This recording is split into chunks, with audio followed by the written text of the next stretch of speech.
Yeah. And really? I like the way you did it. Yeah. Yeah, we are. All right, let's go, guys.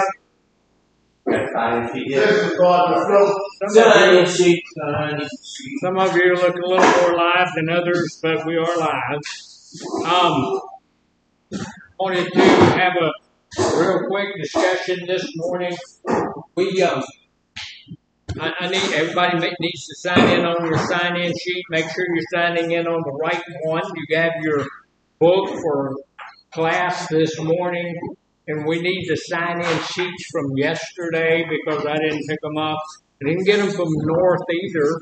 I want North to know that I did bring over some anger management books, and Miss Valencia has those. So if you were one of the folks that wanted one, ask her. She has those. Thanks, sir. Also, I just wanted to share with this group, and it's germane to the other group as well. We've had some excitement going on in the last couple of days, and I do apologize for all of the mess that was happening here. That's been taken care of at this point. I do apologize for that because at some point I wanted us to get two things out of that. First, I want us to see how quickly we can relapse. You can see that. You know, it's an easy thing to do. One of the easiest things we can do in our recovery is relapse. And, we need to know that because a lot of the time we leave from this facility and other facilities with the idea that we are confident in our recovery, and we should not be all that confident in our recovery. We should be a little bit leery about everything out there. That's why we talk about old people, places, and things so much, because what can get you when you walk out of here? The devil can. Also, every other thing can. A blade of grass can get you. A bird flying over who decides to take a dump upon you.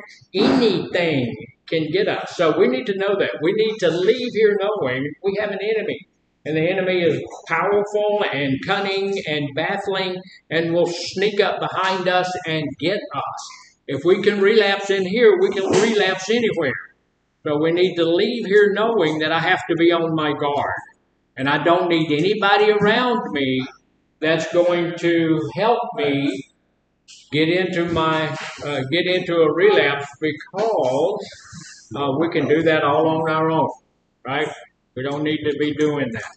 So the other thing is that I wanted you to see that this facility and the rest of Land Manor, we're not quick to kick people out.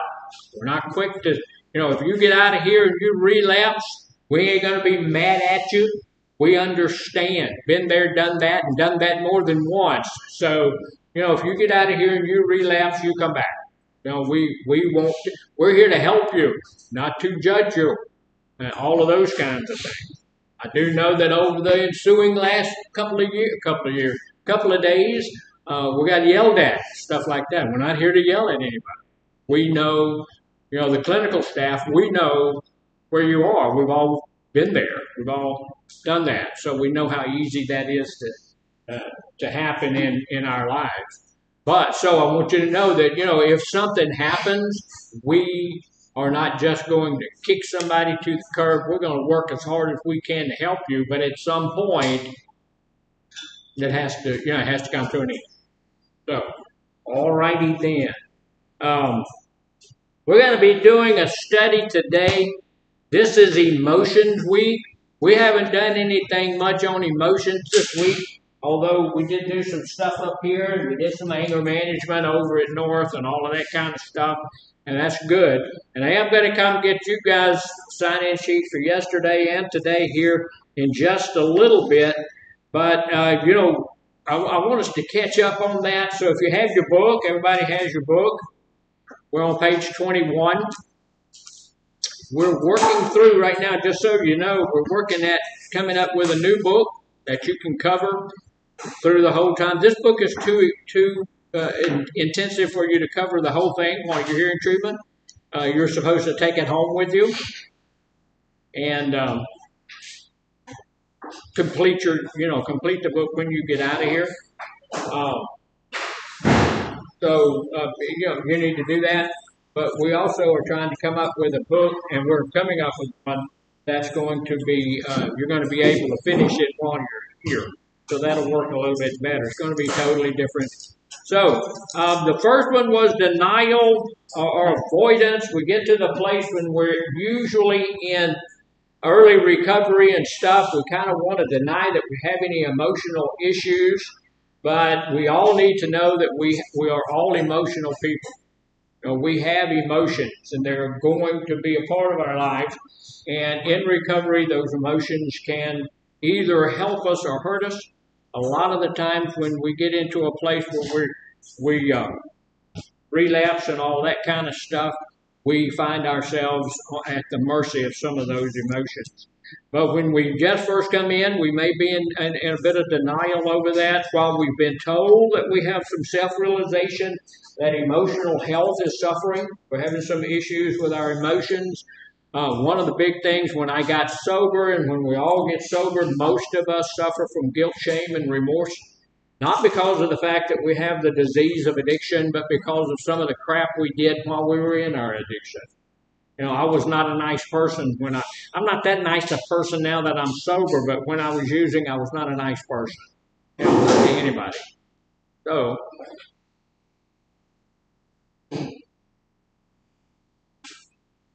we're gonna do another deep dive on the rules at some point. We don't just walk out of group and get you written up. We don't eat in group. We don't do that kind of stuff. But we're going to get that. We're not going to be dealing with that a whole lot today because of all the stuff that went on. But tomorrow we're going to have a whole group on what you don't do.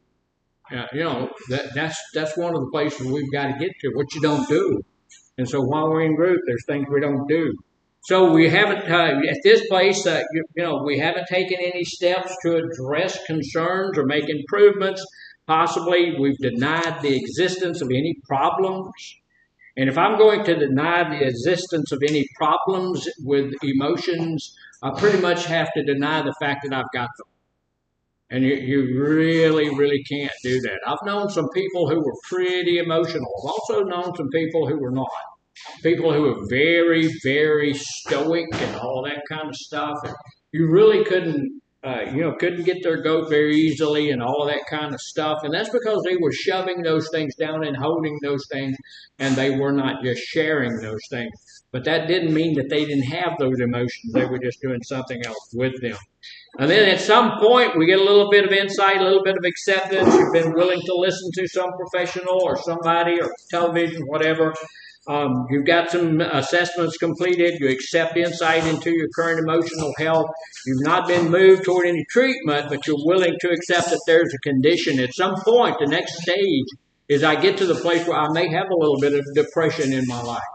I may have a little bit of anxiety in my life. I may have a little bit of anger that's bothering me or something like that. I have some issues with some of the emotions that's in my life that's bothering me to some extent. And at today's stage is where we go to leave him alone. No, you leave him alone. So, yeah, okay, thank you. You have accepted the need for improvement. You've accepted that you have emotions. Some of those emotions are a little bit catty. Some of those emotions are a little bit, somebody talking to me, somebody calling me on something can hurt my feelings or something like that. And I've got those things, so I've accepted that I might need some improvement on that. I was in my boss's office this morning for about 45 minutes, and she read me the riot act. Did that hurt my feelings? Anybody got an idea? Yeah. Of course it. Probably a little bit. Yeah, of course it hurt my feelings. What ran through my mind? I'm sitting there and what ran through my mind? Yeah, I can go home. I don't have to do that. You can't talk to me. All of those kinds of things, those emotions came up and wanted to strike out and wanted to do all of those kinds of things. But since I've come to the place where I understand my emotions, I know what they are, then I was able to say to myself that would not be the best course of action, right? I need to take care of first me and mine and do what I'm supposed to do.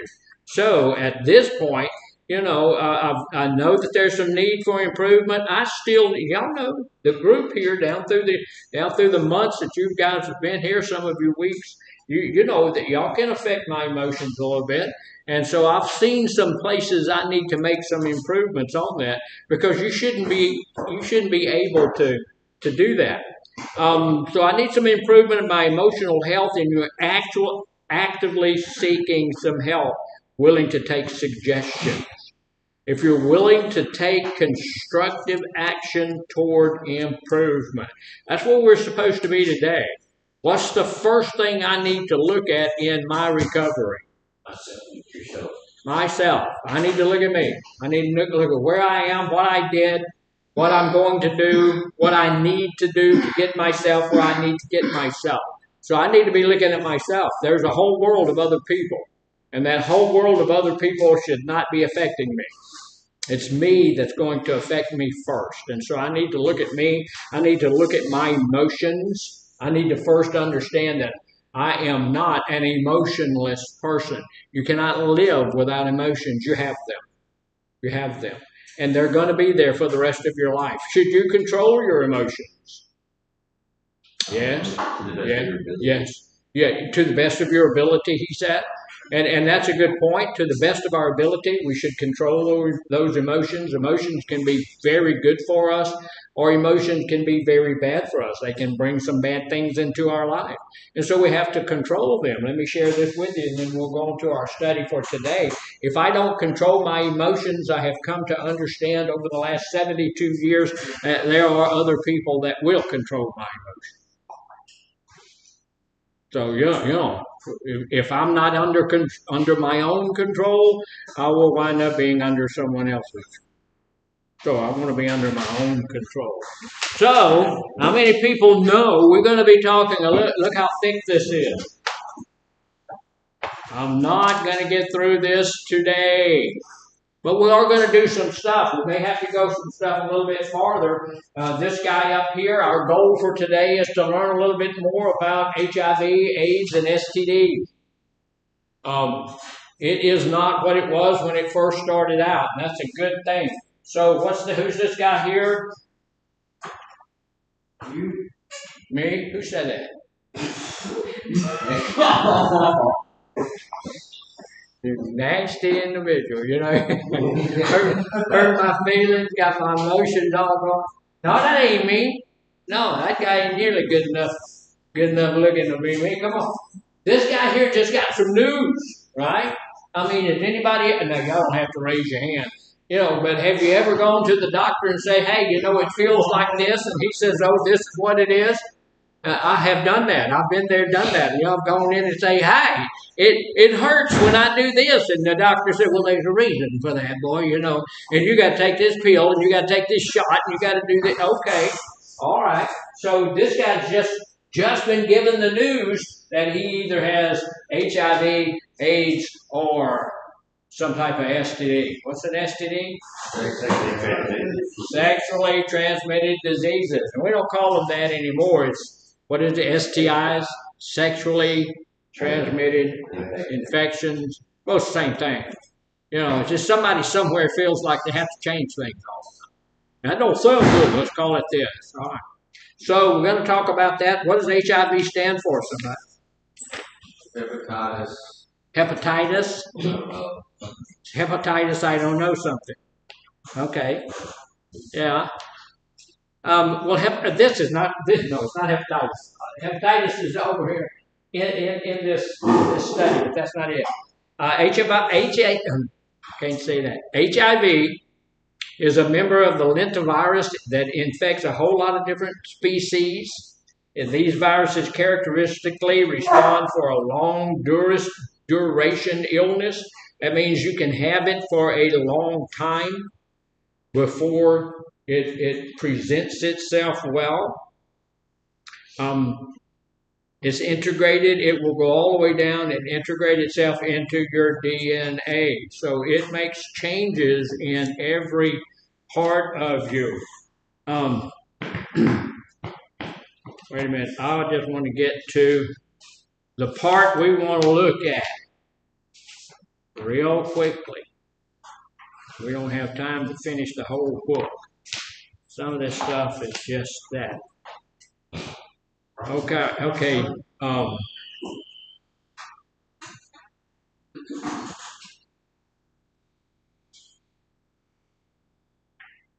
this stands for what? Anybody got an idea? Human immunodeficiency virus, right? Yeah. Is that right? Yeah. That must be right. Yeah. What does AIDS stand for? Acquired immunodeficiency syndrome. So what is AIDS, real quickly? Doesn't it attack your red blood cells? It does attack your red blood cell. It attacks your T cell. But AIDS is the end game when we're talking about HIV. AIDS is the end portion of HIV. You have HIV, you can have HIV for 20 years or 30 years or 40 years, and then it will morph over into AIDS, which is the disease that usually is the end portion of that. So what HIV does is it attacks your T cells, which is a group of cells that belong to these cells are there to fight all types of infections. And when it gets those T cells to a certain low level, then it can morph over into AIDS, which is not a good thing. All right, I'm trying to get to where I want to get. All right, where did HIV come from? Anybody got an idea? From monkeys? Who said they come from monkeys?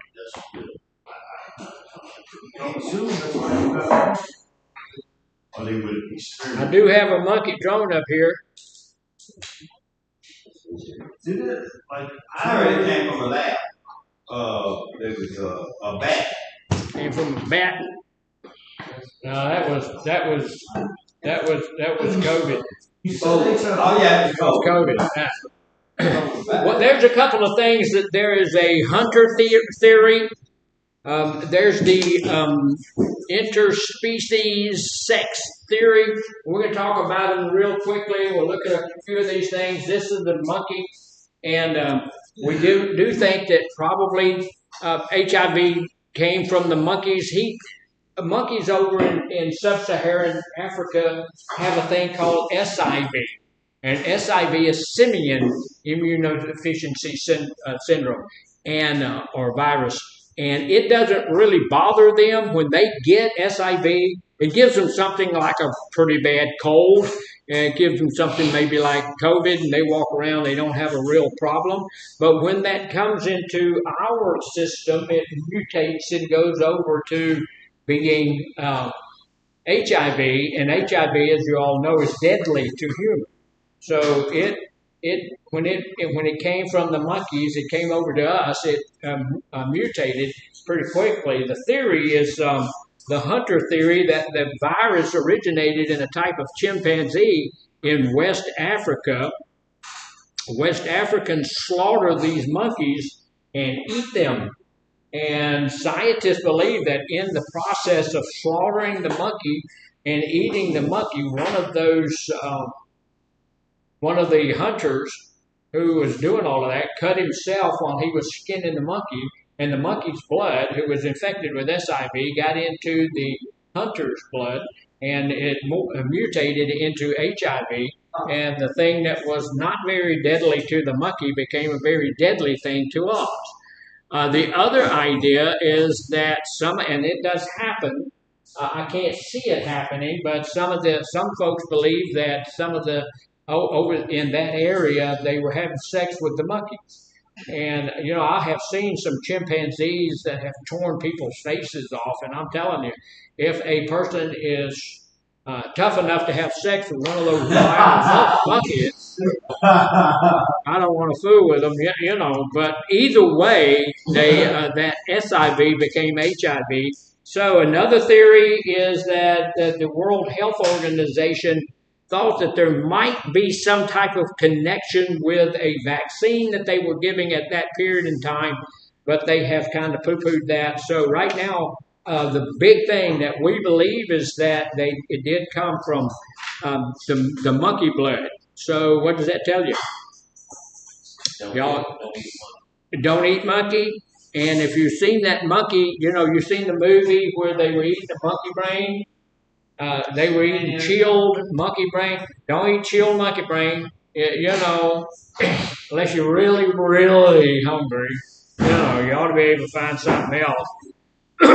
But the history of this, I'm going to tell you, it's been around for a very long time. 1959, it was first isolated. That's a pretty good little ways. That was believed to be the earliest known case of AIDS. A plasma sample was taken from an adult male living in what now is known as the Democratic Republic of Congo. And they found that virus, really didn't know what that virus was. It was 1959. It was a long time ago. We hadn't had any issues with it. It was just a virus in this guy, another virus that they found.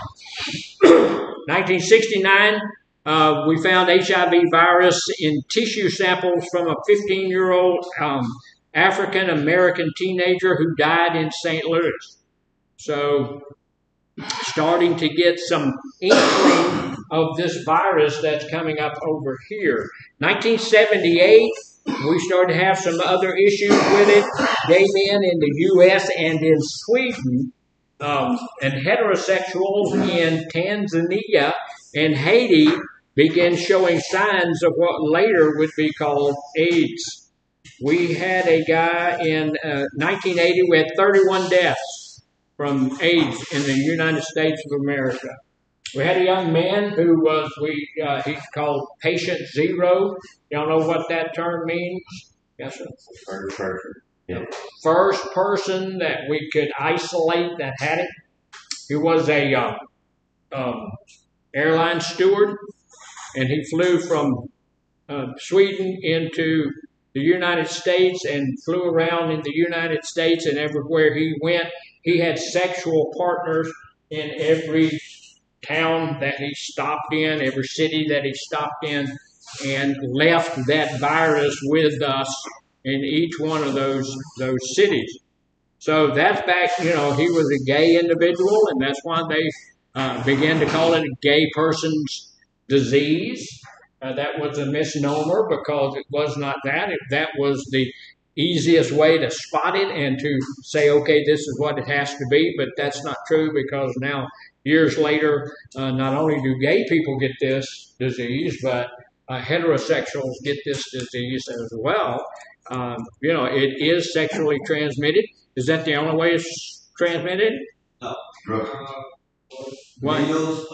Drugs. Sharing needles. Sharing needles, it can be transmitted. This is why, and that's a good point, because I've had people down through the years asking me, why do y'all teach this stuff?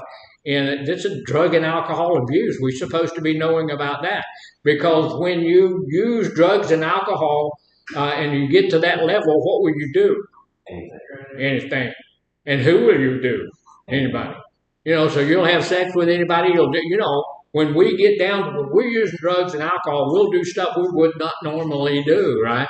And we will do people we would not normally do. We're not as discerning as we should be. So that's why we teach HIV and AIDS and STDs and all of that kind of stuff in drug and alcohol abuse places. So that's one of the biggest things. When using needles, we'll do that. We can get it from that. How else can you get it? Blood transfusions. Yeah.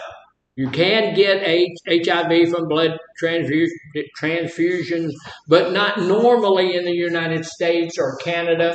You're going to get it in some other countries. It's getting a whole lot better in Mexico, but it is still problematic in Mexico because they don't do their blood the way we do our blood.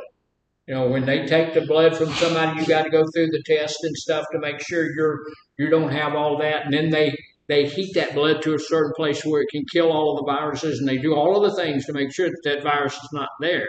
Y'all ever heard of the guy named Arthur Ashe? Yeah, tennis player. He was a tennis player. He died from AIDS back in the day, and he got it like that. He had a transfusion, and he croaked from AIDS for that. It's a pretty nasty thing, I mean, he died. He wasn't even suspecting that. But so nowadays, I had people who go to Mexico to get surgeries and stuff like that. I'm thinking, okay, I'm not going to do that. But they say, well, it's 10 times cheaper. Yeah, but if you die from it, it kind of defeats the purpose altogether. Now, I'm going to tell you this. I've been to Mexico. There are some really nice medical facilities and things down in there. They're really nice hospitals and stuff like that. But also, you can get your liver removed on the corner at Bob's Tavern and Liver Removal Shop. So you got to be just discerning about where you go. Because, if you go to Mexico, you get to one of those, you go to Tijuana, and you go down there to get your liver removed or something, Fred will do that. He's got a bar and a grill and a surgery. So you got to be, because they're not as regulated as we are here. So you got to be cautious about. If you're going to go, make sure it's a good hospital that you go to down there. But get some insurance. Go here. So there were 30. Think about that. In 1980, there were 31 deaths. So that's not a lot. In 1981, the CDC reported that 5 men, all active homosexuals, treated for PCP at 3 different hospitals in LA, and 2 of them died from AIDS. Originally, it was called the Gay People's Immune Deficiency, so we already talked about that. In 1982, the CDC links the new disease to blood, and the term AIDS, acquired immune deficiency system or syndrome, used for the first time. Ronald Reagan had not yet mentioned AIDS in public, and the number of known deaths at that time had jumped from 31 to 853. So it's starting to get to where we're starting to notice it. 83, blood banks first started warning of contaminated blood. So they started discovering the HIV virus in our blood supply. A total number of known deaths that year was 2,304. The guy that was in 1984, patient 0, showed up on the scene, and his name was Gaetan Dugas. And so he was the guy we were talking about. In 85, we had the first antibody test, and the total number of people who died that year were 5,636 people. One of them was Rock Hudson. Y'all remember him? That's the first person I ever remember. I was going to say that when I got a chance. That's the first person that I ever heard of myself today. Yeah, I remember, because it was a big deal, 1986, the Surgeon General C. Everett Koop publishes a first report on AIDS, which calls for sex education. Switzerland begins testing blood. 2,960% of known deaths in the U.S. Cumulative, it came up to 16,301. Y'all ever heard of C. Everett Koop? Yes. He was the Surgeon General about that time. He's the one who said that if we stopped using tobacco products in all of its forms, 98% of our health problems would disappear. He's also the one that made it legal for the doctors to refuse to treat you if you use tobacco products. At this time, 45,000 doctors have banded together, and they will not treat you. You go to their facility, unless you have an emergency, which they are by law required to stabilize you and send you somewhere else. They won't treat you because they're 90%, 98%, according to Mr. Koop, Dr. Koop, of the stuff that we're treating in the hospital and the clinics and all of that stuff is because we're using tobacco. Tobacco is that bad for us to use. Is it true that tobacco kills more people than every other drug combined? That is true, but it goes farther than that because tobacco kills more people than all other forms of death. Natural death, suicide, murder, all other forms of death, the use of tobacco kills more people than all of those things by 4 times as many. So, that's what it is the easiest health decision to make, and we do it, but we just don't do it. And, even though we do a smoking cessation thing, here, we go through all of the terrible stuff that it's doing to us. Then, afterward, we'll just go and smoke. Yes, I read an article one time by a doctor saying that year, 75% of the people who smoked, or 75% of the people who died from lung cancer didn't smoke. 75%. So I don't believe that at all. I think that's a misnomer. I think that's bad information.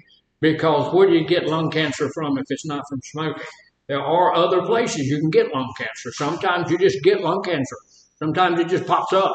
Other times it's because of pollution and stuff like that. You can get lung cancer from all of the crap that we're breathing. However, I don't think it's true. I had somebody tell me the other day that they wouldn't quit smoking because they're already breathing all of this stuff out here, so what difference does it make? If you go to one of the plants, that stuff, man, the government's got so many controls on that stuff that the stuff that's coming out of there usually is not as toxic as we think it is. And that little cigarette that we're putting in our mouth and sucking in, that's 100 times more toxic than anything like that. carcinogen. It is a carcinogen. And the nicotine, and this is not what we're studying today. We will be studying it, but not today. The nicotine that we smoke is not that harmful. It's just an addictive drug. That's what keeps us so badly addicted to the drug. It is all the other carcinogens that we smoke into the cigarette itself has about 300-400 carcinogens in it. When you light it, that goes up to 6,000. Because as they're burning, things that are not carcinogenic become carcinogenic once you light them and they become smoke. So it is the easiest, most sensible health decision we can make would be to stop smoking. But we don't do it, and I've actually had people tell me in the group when we do the smoking cessation thing that it triggers them to want to smoke, So I do understand that. But it would be. So anyway, getting back to our study for today. Yes, sir? Certainly. I mean, you've been in group for, 30 minutes? I can't see how you've held it this long. Yeah, go ahead. Yeah. 12 years old, can't hold it for 30 minutes. Okay, all right. That's terrible, isn't it? That's terrible. I might have hurt his feelings for saying something. So anyway, I didn't mean to do that. I didn't want to hurt his feelings. So here it goes real quickly. 10 million people now have AIDS in 1991 worldwide. More than 1 million are here. Magic Johnson announces that he has AIDS. Freddie Mercury, y'all remember Freddie Mercury? Queen. Yeah, he died. Really big talent, big talent. I couldn't stand Freddie Mercury, but his music I love. He was a real weird person, but his music was. Say it again. Eric Clapton. I don't know. It didn't say. All I have is this.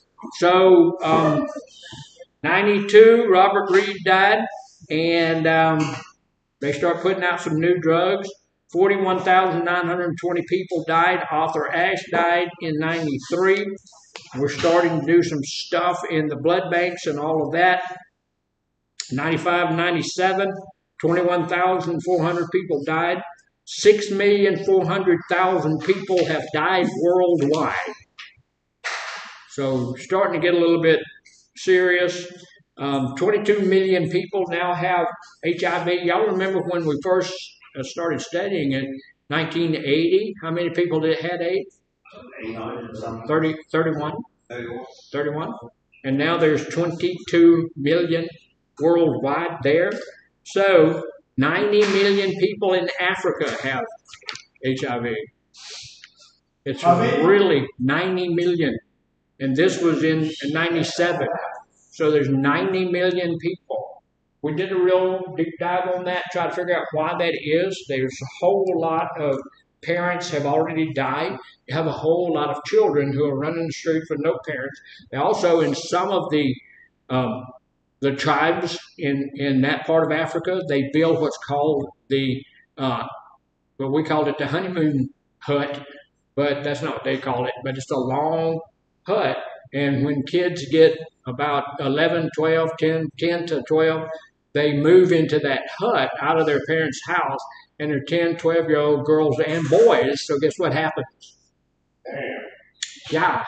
They start having sexual things going on, and so they're starting to have HIV earlier and earlier and earlier. So, 2005,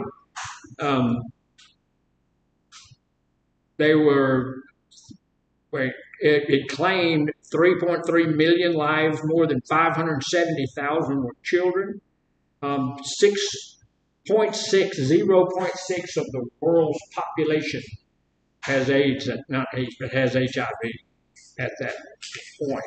And 90 million people are infected in Africa, and there's 18 million orphans because of it.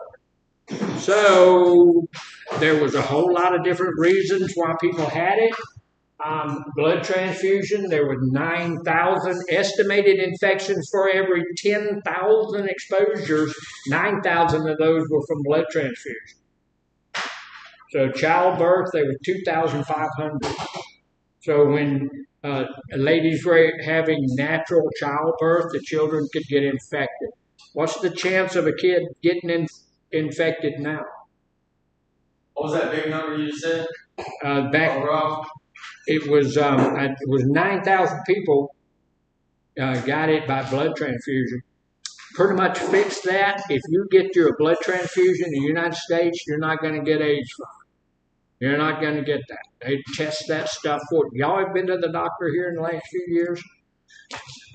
I go regularly. I've got about 5 doctors, and I just keep going so they can pay for their cars and stuff like that. Just keep them in cash and everything. But if you go, they put a little thing around you. Just no matter why you're there, they put that little plastic thing around. They got your name and your Social Security number and all of that on there. They don't do anything until they click that again. They look, they make sure they've got the same person every time. If you're going to go have surgery, you have the option of having your own blood drawn. So before the surgery, so that you can use your own blood during the surgery if you want to do that. If you don't do that, and I don't do that, but if you don't do that, you have to be given blood 90% of the time. You don't have to get blood when you go through surgery. But if you do have to get blood, the blood that you get has been tested 27 different times. You don't just get blood that they take out of this person and put in you. So they know what they're putting in you. It's clean, clear, and okay. Here. You go to Sweden, maybe not. So if you're over there and you have some type of emergency, then you do, right? But if you're going to have a big surgery or something, it's better to plan it where you know it's going to be pretty clear. So needle sharing, 67, 60, and this is supposed to be 1,000. So 67,000 people could get it from using needles. That's why we talk about it. Sexually receptive anal intercourse, 50,000 people. Now, why would receptive anal intercourse be a good way to catch HIV? What's receptive? That means something gets stuck in it. Receptive, going in. The anal, y'all know what anal is. That is an exit, not an entrance. And so when you're putting, it's an exit, not an entrance. So when you're putting something in there, there is a chance of tearing the surrounding material, the surrounding flesh and all of that stuff. So you have a break in the skin. And so if the penis is broken and the anal tissue is broken, then you have a place for blood-to-blood contact, right? And so it's easily, you can get it that way. Needle sticks, y'all know what skin popping is? That's just putting a little bit of something, not putting it in your vein, just putting it under your skin and letting it, get into your bloodstream that way. So a lot of people were getting it from that, around 30,000 people. Receptive penile vaginal intercourse, that means just normal male-female intercourse. 10,000 people were getting it that way. Insertive anal intercourse, again, and I've had people tell me, well, you can't get it by fellatio, and y'all know what that is? Fellatio? Oral sex, yeah.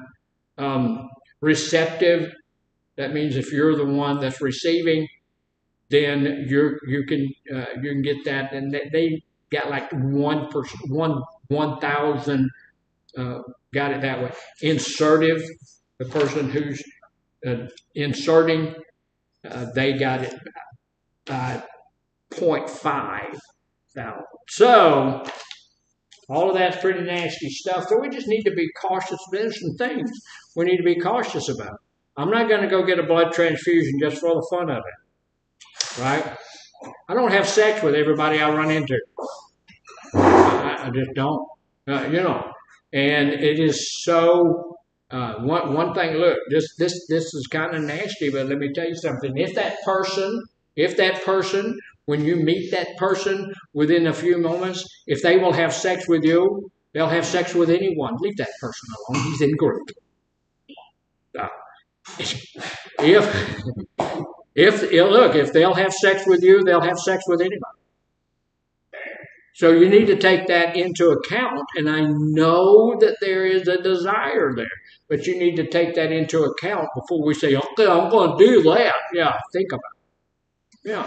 So here's the deal. There are 3 main transmission routes, 3 main ways to get this stuff, and sexually, that's a major mode of HIV transmission. Blood or blood products. Sexual intercourse is the major mode for HIV transmissions, the big thing. Transmission occurs when infected secretions come in contact with genital, oral, or rectal mucous membranes or another membrane. So what do you do? Before you have sex with someone, do you question them? Yeah. I mean, all of these things, these are very highly personal things.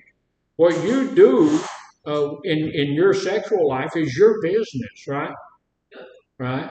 But if you are not taking care of things in that area, it can become everybody's business because you're going to take up all of the medical stuff and you're going to do all of that stuff and and it's going to mess your whole life up and stuff like that. Now, here's the deal. Does this mess your whole life up? Good. It could. Here's the thing though. Nowadays, you can live a long, productive life with being infected with HIV. It's not like it was before. When we first learned about it, man, it was a death sentence. You had months left to live. It was just a horrible thing. But nowadays we have all sorts of drugs and stuff that you can take that will keep you on a level kill, keep those loads down and everything, so that you can live a pretty normal life. You can have children, you can have a family, you can do all of that kind of stuff. But look, I have diabetes. How did I get that? Eating the wrong stuff forever and ever and ever. The stuff I watch you guys eat every day. And that we have cereal and stuff in there. And that stuff, if you read what's on the back of it, oh my God, it's worse than in the stuff you kill grass with. It's terrible. Shouldn't be eating all of that stuff. But we do. They put it in our foods and all of that stuff. And it causes diabetes and all that. Here's the deal. I'm taking pills and I'm living with diabetes. It would be better if I didn't have it. Right? It would be better for me if I didn't have it. I could eat what I wanted and all that kind of stuff. Same thing with AIDS. You can live with HIV, but it's better that you don't have it. If you have the choice, it's better to say, I don't want to get that there, right? So pay attention and do the thing. Blood or blood product routes, a lot of infection have come from IV drug users. What do you have to do if you're an IV drug user and you got 4 people and y'all sharing it? How do you clean it? Bleach. How is it? Bleach. You can't clean it. You can't bleach. You really look. First off, here's the best thing to do. Don't be an IV drug user. Don't do that. It's not a good plan. Secondly, don't share needles at all. At all. If you clean it, even if you clean it with alcohol and you do all of that stuff, down inside of that needle, there's some little bitty hidden spots where some of that virus could remain.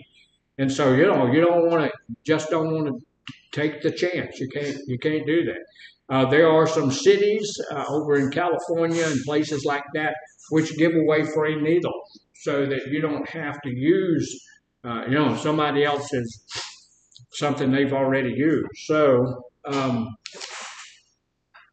there's a lot, and right now, when I was a kid, I would go to the doctor and they would give you a shot or something, and they took the needle and put it in a thing of alcohol and left it laying in that thing of alcohol. They would pull that out later on, clean it some more, and use it again. That's not done anymore. When you go into your doctor's office, they pull out a brand new needle. They use that needle and they drop it in what's called a sharps box. And that sharps box is all of those needles in there are thrown away.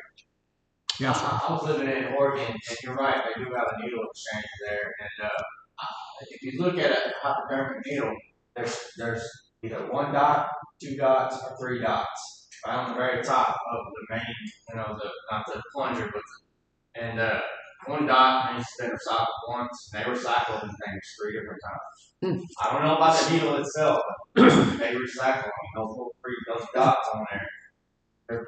They're clear, just like the same. Right. They're just like a little, and they do recycle them. So he was saying that in Oregon. Yes, sir. In Oregon. That and Oregon's a place I wouldn't go. Yeah, it's bad. But in Oregon they recycle the needles that they give you. So what does that tell you? The medical personnel in Oregon are stupid.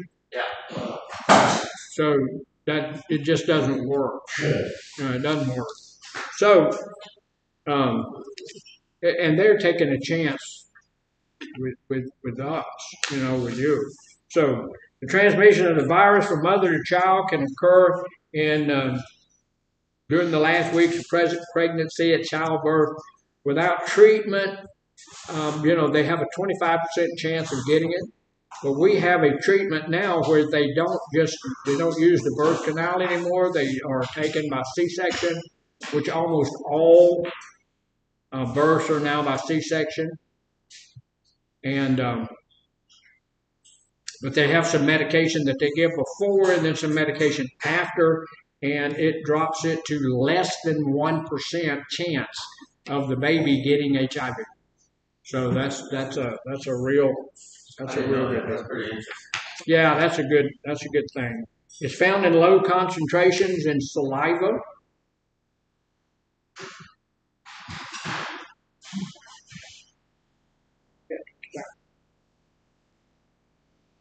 It's caused by low, it's in every fluid in your body, but it's in such low concentration that you're not usually going to get it. It is in saliva.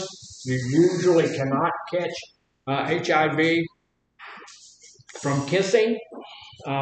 You'd have to drink about half a gallon of saliva to catch it. Usually a quart is enough for me. I'm sorry, I have one more question. You said that for the person that's infected with HIV and they get pregnant and they can have a baby.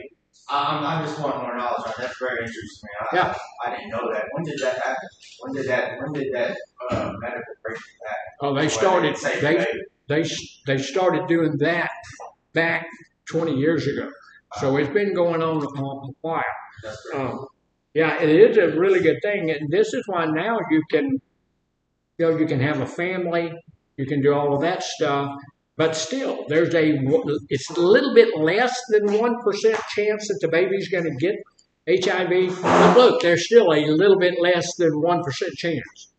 So, I don't want my baby having a. I'll play that lottery. 1%. Say it again. I'll play that lottery. Yeah, not me. That's good. That's a good chance. Yeah. You go ahead. Since Magic Johnson came out said he had HIV, he had a child. Yeah. Yeah. So you got to. But didn't he come out publicly and say that he was negative, HIV negative? I heard him say his number was so low. Yeah, and there is, when your numbers get to a certain level, you can be considered free, HIV free. But it is still there. It never goes away. So, when you stop treatment, it will come back on you. So you can't ever stop the treatment. So it's not really, that's a bit of a misnomer because it is not true that you're like cured. Say it again? It's kind of like addiction. Once you stop treatment and come back. Yeah. And I have so many people. We had a lady over in North about 3 or 4 months ago. Asked a question. She said, look, I'm really happy to be in my recovery and all of that stuff, but how long is it going to be before I can drink again? But why wait? Run on down to the store right over there and get you a little something. Because drink now or you drink later, you're going to go back to the same spot. So you can't. If you want to stay in your recovery, then you have to stay in your recovery. Is a lifestyle. It means I don't use alcohol or drugs. So mother-to-child transmission, nearly nothing. It is in saliva. The virus is in tears. It's in urine. It's found in low concentration. There's no recorded cases of infection. Potential risk of transmission is negligible. That means it's not zero, but it is so close to zero that there's a good chance you're not gonna have an issue with it. So, can you get it from mosquitoes or bites like that? If a mosquito bites somebody that's infected, goes to somebody else, can you get HIV from that? No, I don't think so. No? Why not? You can get West Nile. You can't get West Nile that way. West Nile is a different virus. But I would think that you could get that, you would be able to. I hate mosquitoes. I see them on Yes, I don't. Yes, I'm not a mosquito fan. I'm allergic to them. Here's the deal. We have been studying for years The mosquito, you know, when the mosquito bites you, it never breaks your skin. It goes into where your hair follicles are. If you'll take a mosquito and put him under a microscope and look at the little membrane that rolls up, and he'll unroll that thing and stick it down by the hair follicle and collects the blood from right there. That thing is by no means strong enough to get into to break your skin. It can't break your skin. But the reason it stings so badly is that they release an enzyme into that hair follicle, and which opens up the blood vessel right there below the hair follicle, and it gets its blood from there. That enzyme that it releases kills the HIV virus dead. Boom. We don't know how it works. We don't know why it works, but it does. So that mosquito, he comes out of your hair follicle, gets into somebody else's. If you were HIV positive, he's killed that stuff. So I'm just curious, with that being said, have they done research on the mosquito and that enzyme on trying to put like some sort of cure? I'm sure they have. Yeah. See, when I just said we've been studying that for the last, yeah, that's what I meant by that. They're still studying that. And if they can come up, that'd be great. That would kill that. They could put that on a condom or something. That'd be fabulous. And so, but at this point, no, you cannot get it from mosquitoes. You're not going to be able to get it from eating or drinking after someone. I've had people a little bit freaked out about how about waiters in the restaurant. How about stuff like that? I will bet you $100 against a dozen dimes that there are tons and tons of people who are infected with HIV that's working in the restaurant business. So if someone's in the restaurant business and they don't like somebody to come in that they have to serve, and they just on their food, like we said before, 5 seconds ago. It's low count. There's such a low count that if they did something like that, you're not going to be it'd have to take a half a gallon or more of saliva to even get enough of it in there. And the big thing about HIV, if you come up here, if you have a whole big heavy load and you spit it right there on the table, 5-6 seconds later it's dead. It cannot exist outside the human body for just a few seconds. But I'm going to tell you, if somebody does that, I'm going to assume that they are HIV positive, and I'm going to treat that stuff like it's active. I don't care if it's been there 3 days. And when I worked in prison for 16 and a half years, we had people have some issues, and we'd have blood on the floor and stuff like that. And we acted like that blood spill, whether it was or not, whether we knew or not, and no matter how long it's been there, we assumed it was HIV positive, and we dealt with it in that way. We used personal protective equipment to take care of all of that stuff. And so that's where we have to be. Even though you can't get it from somebody, if I'm HIV positive and I drink out of a glass and I put it down and you pick it up and drink out of it, you're not going to get HIV from that. It's not like that. It's not that virulent. However, I'm not drinking after you anyway. Not because I think you may have HIV. I just ain't drinking after you. I'm not going to do that because it's just not something you should be doing. I was working out. This was a couple of years ago. And I had a bottle of water, and I'm drinking my water, and I'm working out, and I'm drinking my water, and I'm working out. And I came by, and I picked up my water, and I took a big old drink of it. And I knew right off, that's not my water, because it tasted like it had Crystal Light or something in it. A Propel or something like that in it. I'm going, oh my God. This ain't mine. And so I went and rinsed my mouth out and all that kind of stuff. But, yeah. It's here's the deal. When people say that load is so low and the possibility is so low that it is negligible. What does that mean? Very slight chance. There's a very tiny little bitty. I saw a thing on Facebook the other day where there was a squirrel, and he was standing, just kind of standing up on his back legs, and he looked just You know, he looked meaner than a snake. You know, it's probably AI, but his squirrel was looking real tough. And it said under there, you know, the chances of getting killed by a squirrel are negligible, but they're not zero. Yeah, so I ain't gonna fool with the squirrel, but I will tell you this: I'm not going to take a chance with my health. That's why I'm not going to have sex with just anybody. You know, I mean, I'm just not. Yeah. That doesn't mean the desire's not there.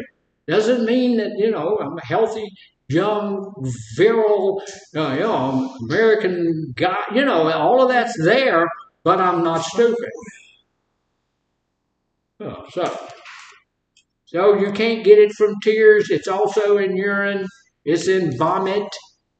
It's also in sneezes. You can't get it from sneezes. Thank you for waking him up. I appreciate that. You got to go to. Oh, I know you weren't asleep. But that said, did you hear what she said? You got there. Get you. You don't mind somebody there. Don't you see it now? You don't mind somebody. Yeah. Yeah, you're going now. Yes, sir. My hands hurt. Could you get the door from Mr. Moore? Say that again. The door. Can I get your hands hurt, my There's some. How do you prevent it? How do you keep from getting it? Abstinence. Abstinence. Somebody set off in the back. Yes. Don't do that. Now, what we're going to do is take a break.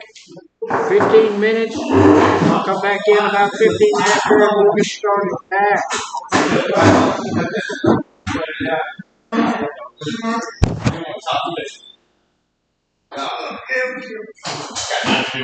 Okay. Yesterday, we got the temperature right here. Feels good. I will let this recognize that's stupid. There's all kinds of things. And we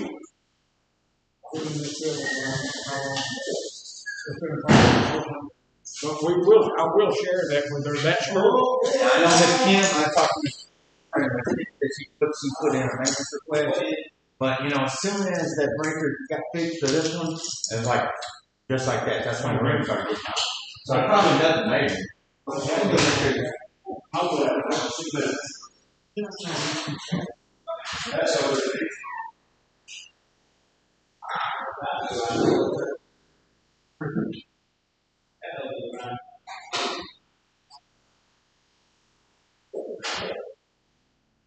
I swear, I think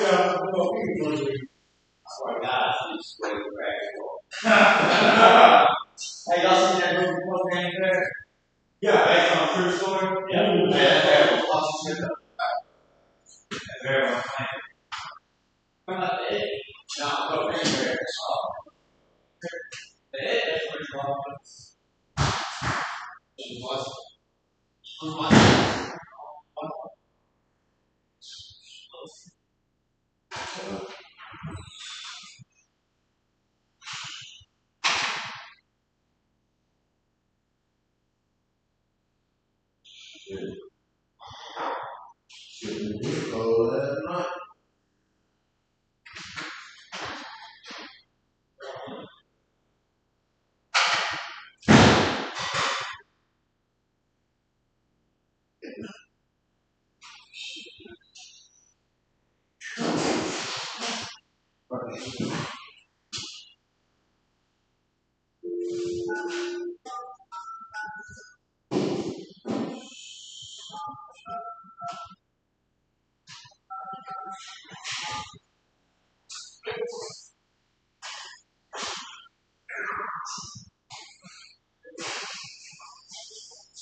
Should I do some of yours?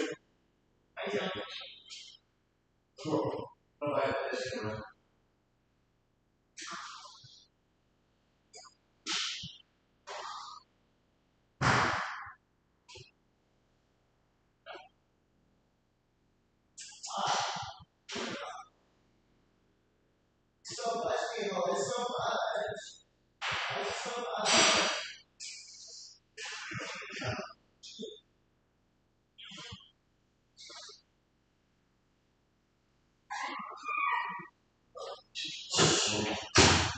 Hey, whose cup is this on our table?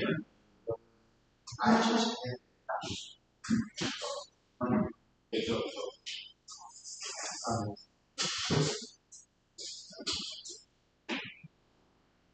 this one.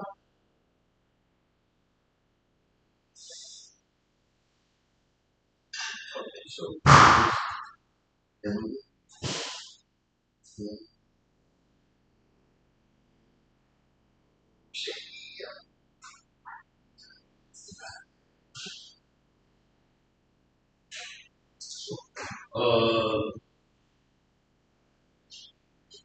Matt, I don't think so.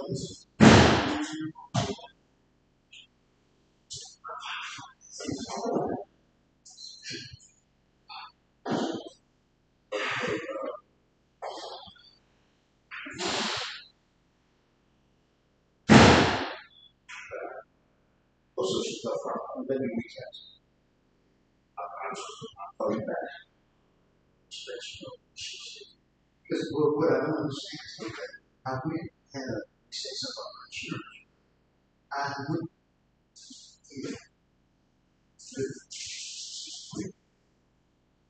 okay, okay.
Yes, ma'am.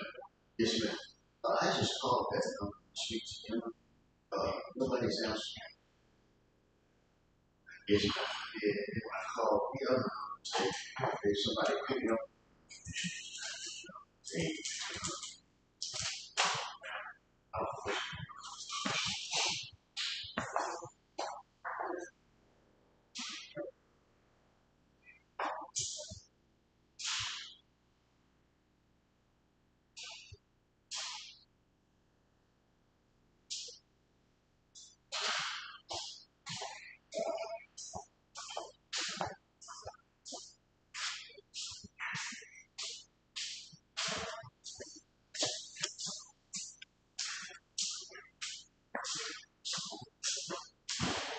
No, just knowing the person that's seeking my growth. Call Richard.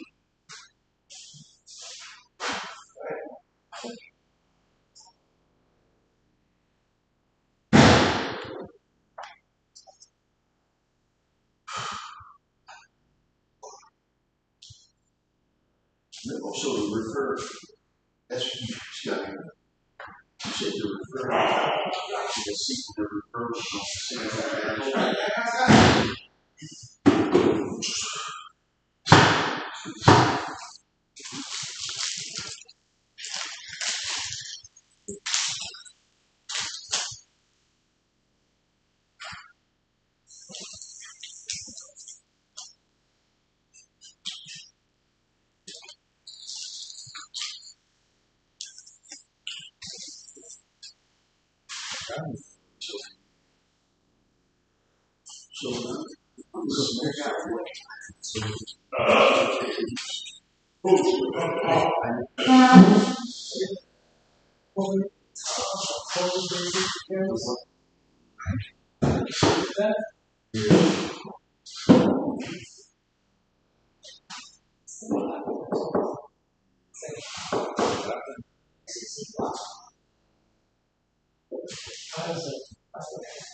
Also, she had to receive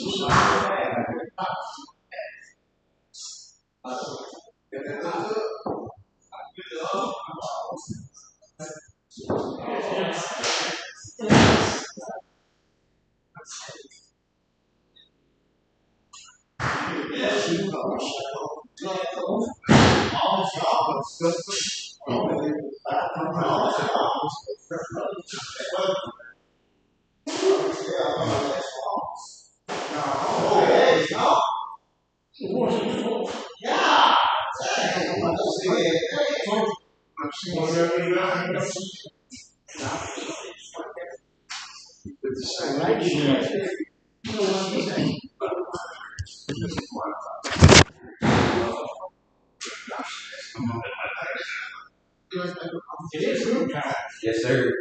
I'm back. Said they quit.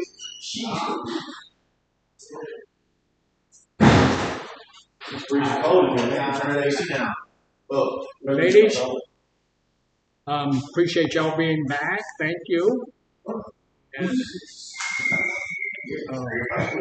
we're going to talk about some preventative things,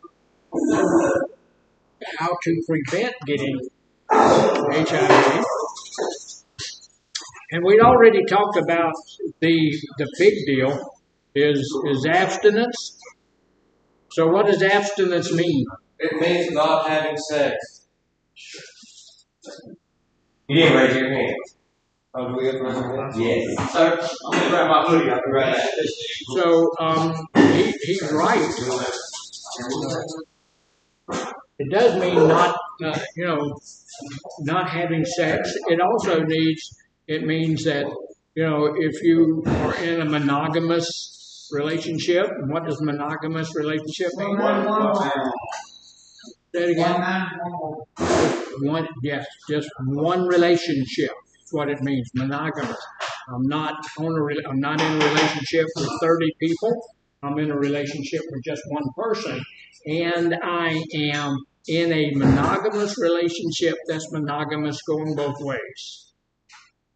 If you are doing what you're supposed to do in that relationship and you're being monogamous, but your partner's not, then that kind of messes the whole deal up, doesn't it? But this time when it's, like, you got three players, you got two wives, or three people, Stupid. Stupid is what that's called. Bigamy. A bigamy? No, not a bigamy. Bigamy. Yeah, he was talking about when you have two wives or two husbands, you're a bigamist.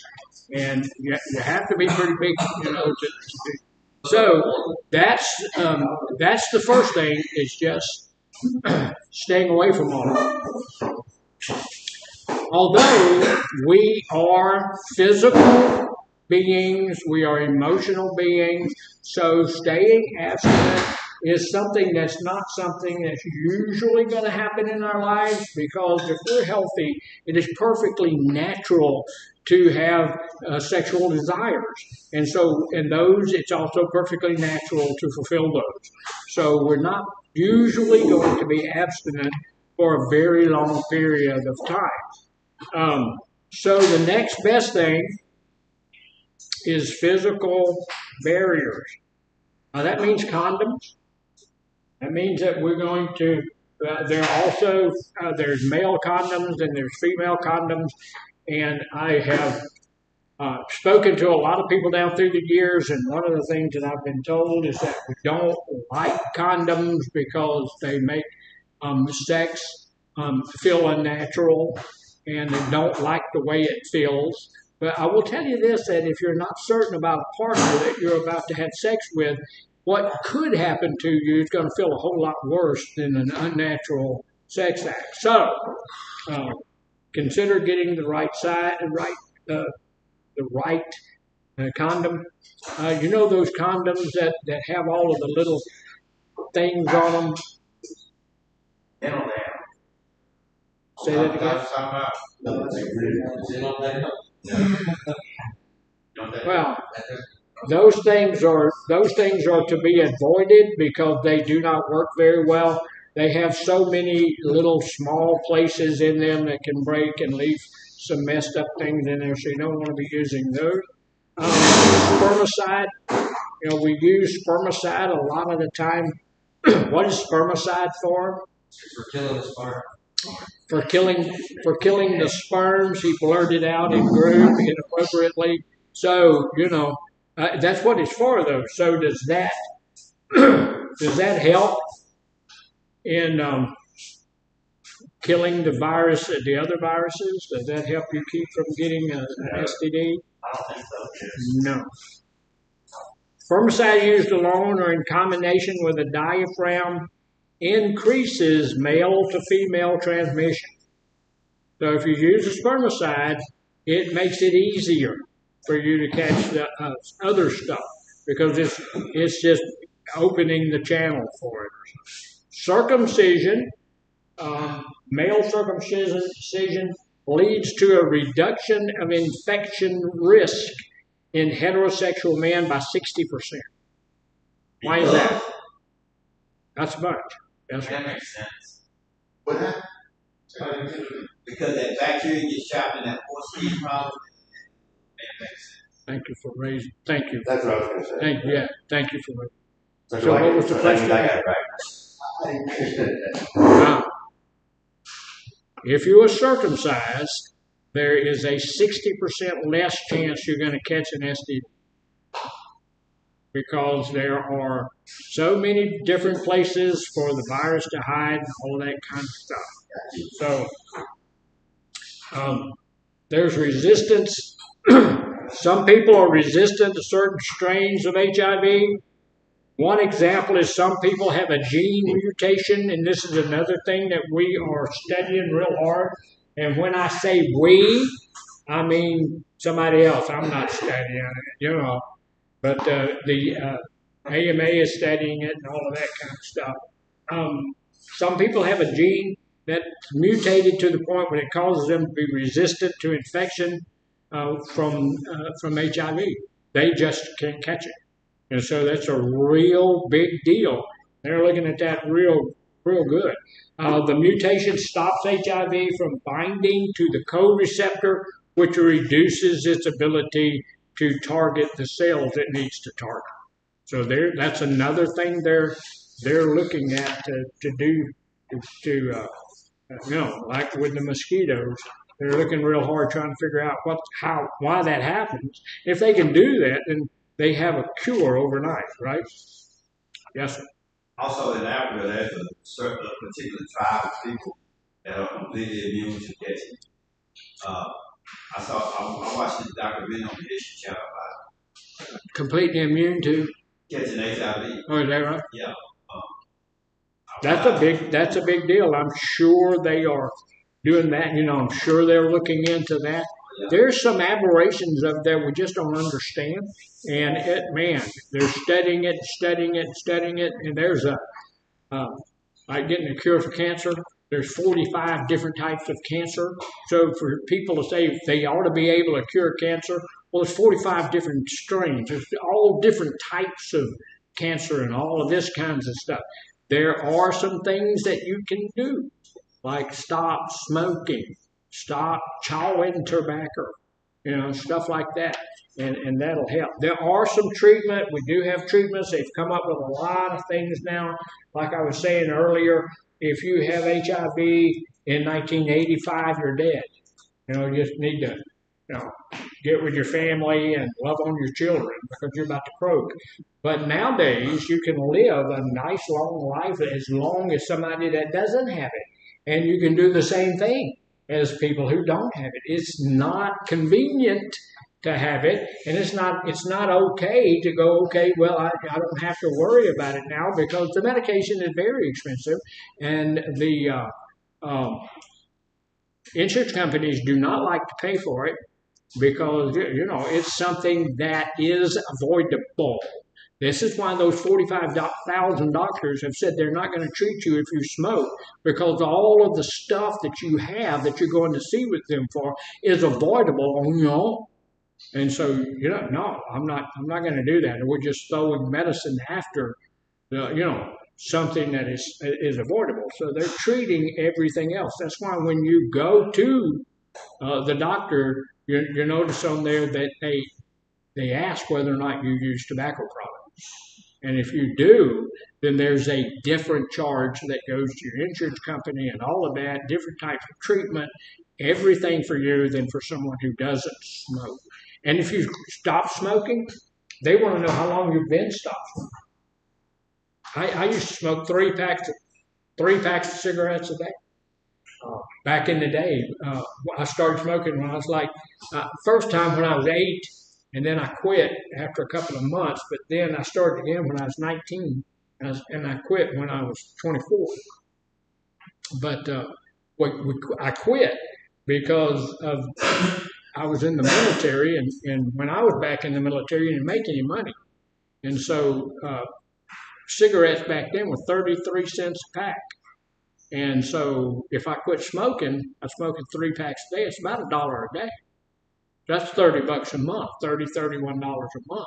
And so that was a big driver in that. Nowadays, I've seen guys fork out $15. I was talking to a guy yesterday, and for a carton of Marlboros, it was $100, $108. And exactly what he said, $108. You're buying death for $108? Oh my God! You know, that to me that is so. My God! You know, are you crazy? I was behind a lady. This was a couple of years ago. And I think her pack of cigarettes she was buying was like $12, and she was counting out, you know, pennies and nickels. And she looked at me, and I'm going, no, there's no way. I'm not going to give you 30 cents for you. Are you out of your mind? You know, sell your children, whatever. You know, what craziness. I'm going to spend all that money. You know, I had a lady, I'm not going to tell you that story. That's a terrible story. I was going to tell you a story. We used to do a thing where we help people get on welfare and all of that, get SNAP and all of that stuff. She's sitting in my office and we're going through all of this. I'm saying, okay, do you? And she said, no, I have no money for milk. I have no money for this. I have no money for that. I have no money for this. And she said, but can we take a break? I need to smoke. You need to get some help from somebody else because I'm done. You know, if you can buy cigarettes, you can't buy your kids. You know, okay, something's really seriously wrong there. You know, you can't buy milk for your children, but you can buy. Okay. So anyway, the side effects of these medications are not good. Like I said, we can live a long and productive life, and you know, even if we have HIV and stuff like that. But the medications that they've come up with are miraculous in the way that they work, but they also cause nausea and vomiting. How many people ever been nauseated, vomited? I don't like that. You like that? I don't like that. It causes diarrhea. I'm not a real fan of diarrhea either. I've never said to anybody when they say, "Well, what do you want to do today?" And I was thinking, "Hey, could we just get some good diarrhea going?" I never wanted to do it. You have. Diarrhea is Diarrhea is what? genetic. Genetic. It runs through the genes. It runs. Yeah. He said diarrhea.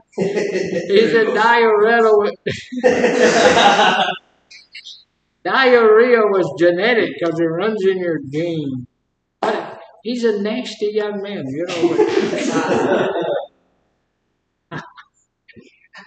That is terrible. But it does cause that. It also causes dizziness.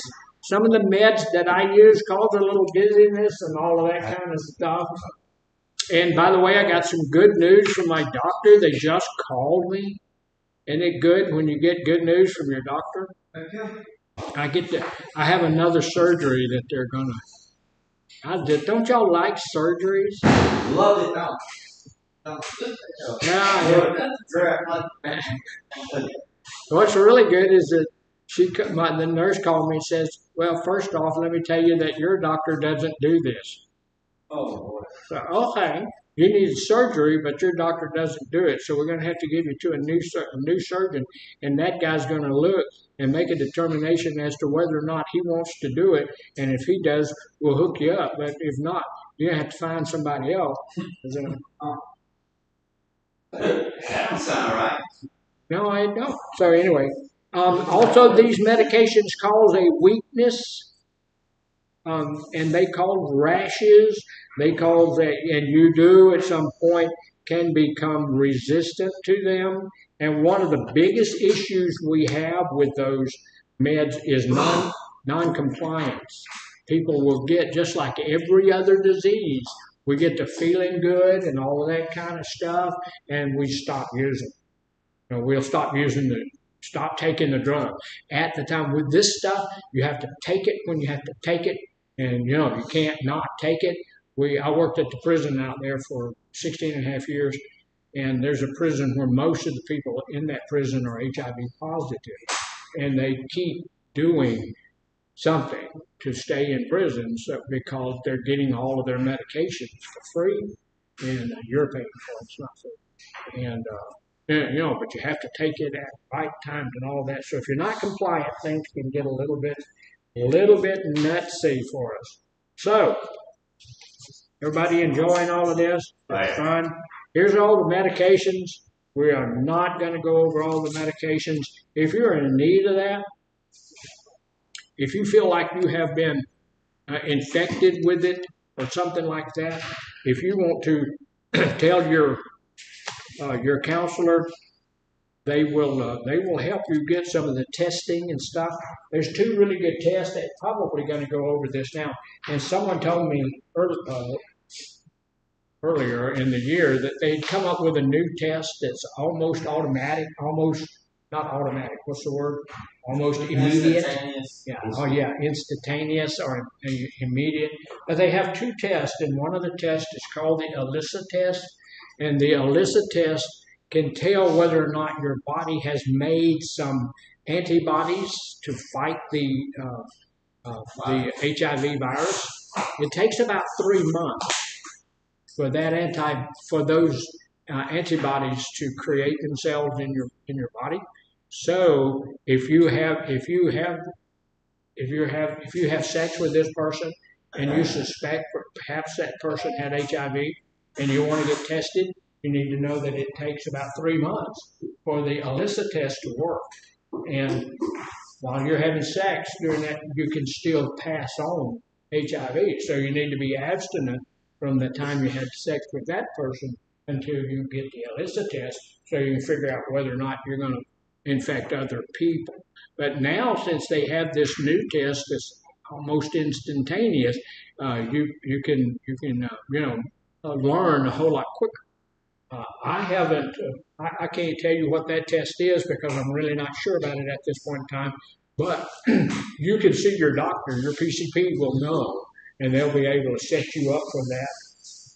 our counselors can help you, or our case management lady can help you get lined up with that too if you want to do it. Now, the ELISA test is a good test, but it's not always accurate.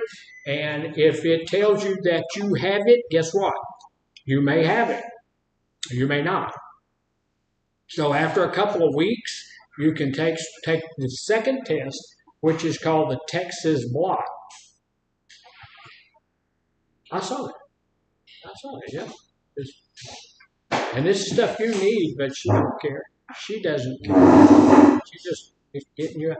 Anyway, the second test is called the Texas Block Test. And the Texas Block Test tested in a different way, but it is more accurate, but you have to have the ELISA test first so that you can get the Texas Block. And once you get the Texas Block, and if the Texas Block test says, yeah, you have it, then the chances that you have it go way up. So you probably have it, and you need to start to work toward getting the medication and stuff to deal with it because you've got it. Yes. Whenever I was in rehab in Houston, they came through with a little bit of test on authority, Right. and they took blood and they also took a swab. If I remember correctly, they took a blood test and made a swab. Yeah. That never instantaneous test. And that's probably that first test, that test that I was talking about, the new test. Yeah. So if there that new test is out there, get that done. I wouldn't trust that a whole lot. It's just like the COVID test. You know, you swab and you put it in there, and that test can say, yeah, you got it, and you don't. Or no, you don't, and you do. So any of those tests, it's just like the urinalysis that we do here.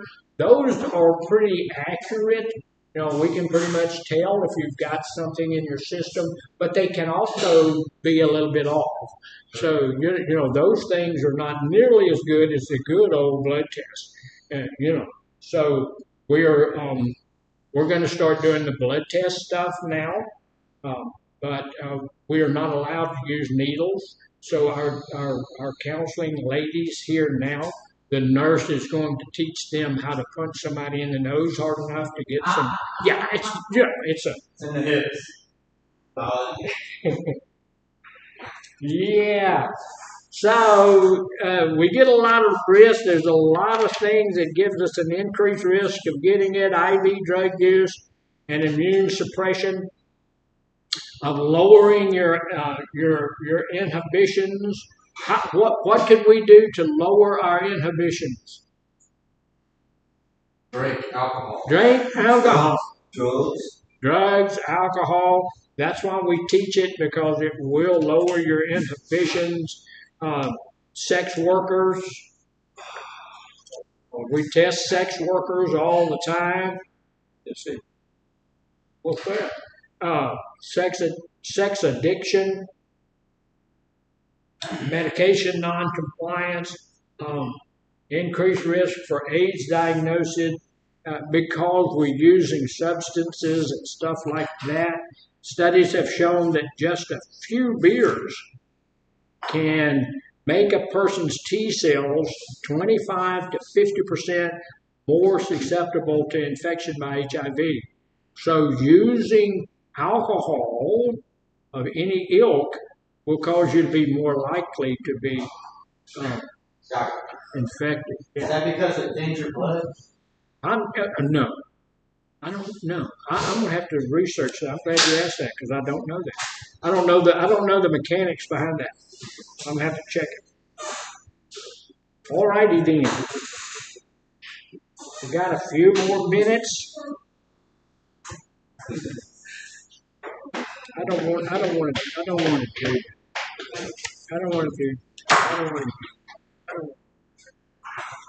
Not off the top of your head while you took it for how what's the number of doing sex? Is it you know what I mean, transmission rate? Well, if you use it, and if you use it correctly, if you use the right kind, then if you use condoms, then it helps a whole lot. The chances of you getting the disease is a whole lot lessened. However, you have to have the right kind. If you don't have the right kind, y'all have heard of the lambskin condoms? Yeah. Don't use those. They are porous. They have small holes in them, and they will, the virus can get through that. The French tickler type of things, don't use those because they have little tiny microscopic holes where those little things are connected there, so they don't work there. When you remove those things, you have to remove them after after after you pull out, you have to remove them by rolling them up to keep from getting any of that stuff on anything that's broken or has a hole. So, there's some things you have to do correctly, and some of it, in the heat of passion, a lot of that stuff goes by the wayside. And, after it's over with, we go, oh, but before, yeah. So, and a lot of you guys looking, and I don't know about the ladies, I'm not over there, but in here looking at you guys, I know you don't get that much opportunity, it's just ugly and all that. But, So it'd pretty much be useless if they put it on with their mouth. And what about the dental dam? Yeah. With the female condom. That does work. The female condom works. It helps. Nothing. No condom. No female condom. No male condom is infallible. Yeah. Now guys have a horrible habit, and I've seen some girls do the same thing.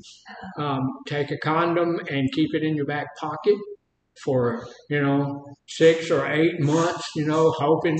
You got that thing back. Over that period of time, that thing is worthless.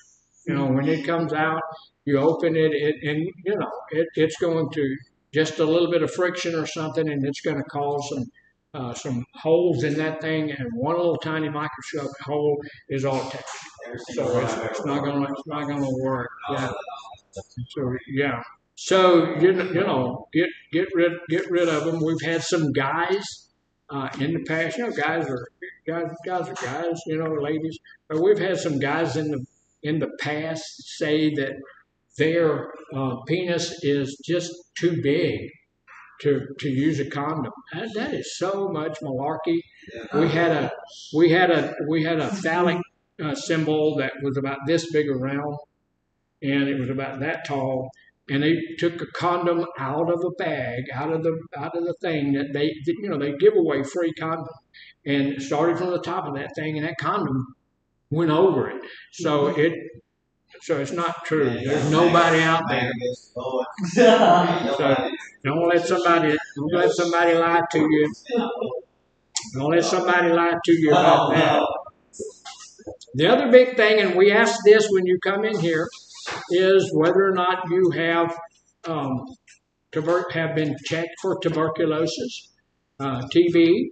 We want to know if you've gotten a shot, or not a shot, but gotten a test. It's just a little bitty test on your thing. And I do know some people are freaked out by needles and all of that stuff. I was working at Centacor, and we had registered nurses that worked with us, and we had one that came in, and we asked for, you got to do it. And she would not do that. She said she's not going to do it. We said, well, that's it. You have to do it, or we can't hire you. And she said, well, I can't put that needle on. And she's a registered nurse. She was that afraid of needles that she wouldn't take the job.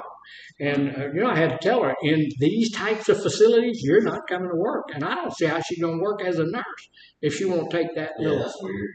It is weird, but she was. I had a lady draw blood from me the other day, and she said, well, that doesn't bother you? I said, no, ma'am. She said, well, I'm so afraid of needles. You're a phlebotomist. This is what you just did.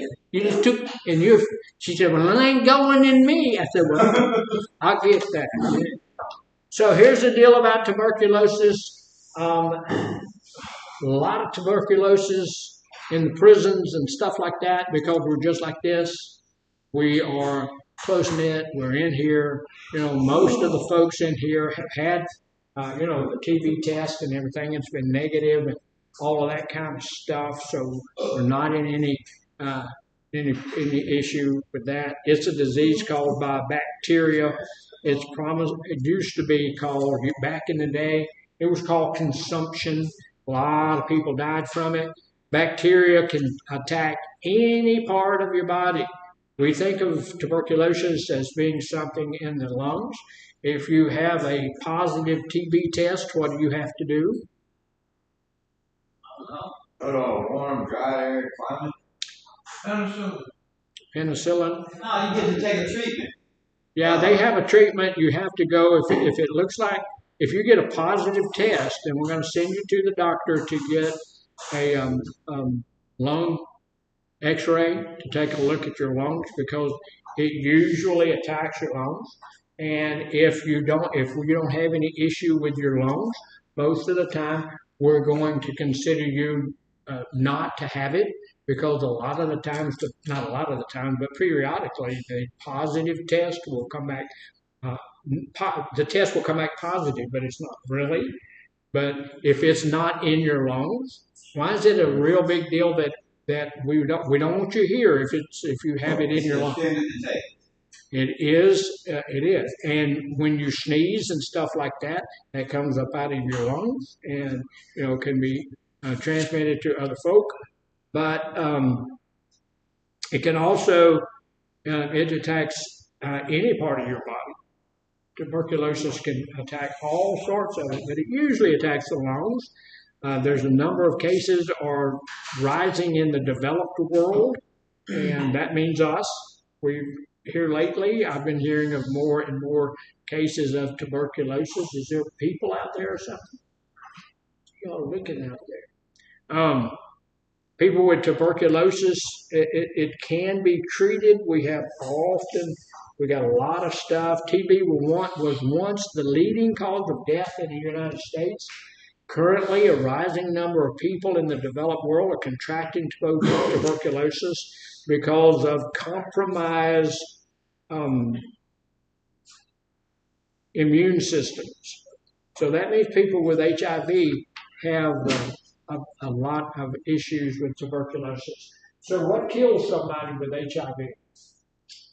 Any simple sickness. Any simple sickness. That's the way it's not pneumonia. It's what's called opportunistic diseases. Any opportunistic disease is a disease that's just going to get on you for any reason. Like people get colds, and if you have, doesn't it?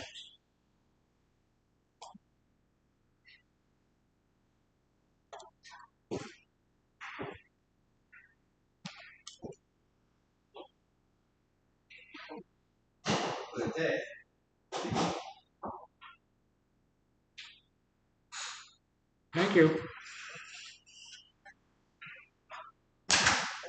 We'll check that. I don't know what that is, but we'll check that.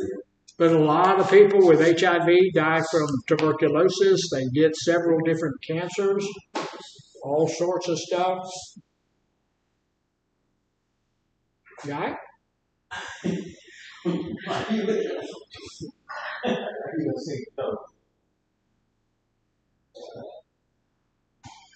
Okay.